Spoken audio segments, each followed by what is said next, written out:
two particles A and B moves with constant velocity v1 and v2, uniform velocity acceleration है नहीं. At initial moment their position are r1 and r2 respectively. The condition for particles A and B for their collision. collision की condition पूछी. अच्छा question है, जरा ध्यान से समझना. देखिए t इक्वल टू 0 पे शुरुआत में A की पोजीशन है r1 और B की पोजीशन है r2.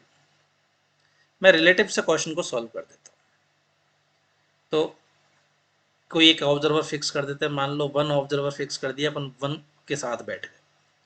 तो विद रेस्पेक्ट टू 1 अगर मैं देखूं तो 1 पे बैठ के 2 को देखूंगा तो 2 की पोजीशन ये दिखाई देगी. This will be position of 2 with respect to 1. जहां r21 क्या होगा हमारे पास, ये हो जाएगा position of 2 with respect to 1. 1 ने कितनी पोजीशन देखी है 2 की, वो है ये, जो कि हो जाएगा r2 माइनस r1. ठीक है. अब जब 1 पे बैठ के देखूंगा तो 2 की जो वेलोसिटी दिखाई देगी वो दिखाई देगी मेरे को 2 की velocity with respect to 1 relative velocity. अब अगर रिलेटिव वेलोसिटी इधर कहीं किसी और एंगल पे हुई, मान लो इधर कहीं हुई, तो ये 1 से देखने पे क्या लगेगा कि 2 वाला पार्टिकल इधर चला जाएगा, कभी मिलेंगे ही नहीं. तो अगर मैं चाहता हूं कि 1 से देखने पर B जो है वो आपस में कोलाइड करे, अगर मैं चाहता हूँ दोनों कॉलिजन करे, तो 1 के रेस्पेक्ट में जो रिलेटिव वेलोसिटी है 2 की वो इधर की तरफ होनी चाहिए, ताकि रिलेटिवली देखने पर ये चलते चलते 2 जो है वो इसे टकरा जाए. तो कंडीशन ऑफ कॉलिजन या कंडीशन ऑफ मीटिंग बेसिकली क्या निकल के आ रही है, सीधा सीधा कि अगर मैं चाहता हूँ कि दोनों के दोनों कोलाइड करे या मिले, तो रिलेटिव वेलोसिटी अगर देखो तो यहाँ पर ध्यान से देखने पे 1 के रेस्पेक्ट में 2 की वेलोसिटी विद रेस्पेक्ट टू 1 इधर होनी चाहिए.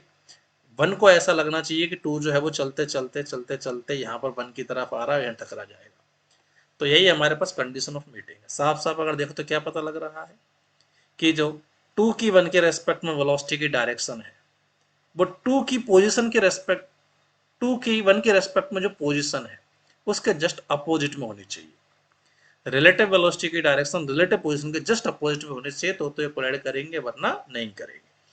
अब बस इसको हल्का सा मैं एक्सप्रेशन लिख देता हूँ. तो V21 क्या हो जाएगा हमारे पास, V21 होगा V2 माइनस V1. अगर मैं V21 की डायरेक्शन लिखूं तो V21 तो क्या होता है हमारे पास V2 माइनस V1. अब इसका यूनिट वेक्टर निकाल तो क्या हो जाएगा, पूरा वेक्टर अपॉन इसका मैग्नीट्यूड. ठीक है. सिमिलरली R21 लिखें तो R21 क्या होता है, R2 माइनस R1. यहाँ मेरे को केवल डायरेक्शन लिखनी है, तो ये हो जाएगा R2 माइनस R1 अपॉन में इसका मैग्नीट्यूड. ठीक है. चाहो तो माइनस को अंदर ले जाओ तो यही बन जाएगा R1 माइनस R2 अपॉन में R2 माइनस R1 का या R1 माइनस R2 का मैग्नीट्यूड.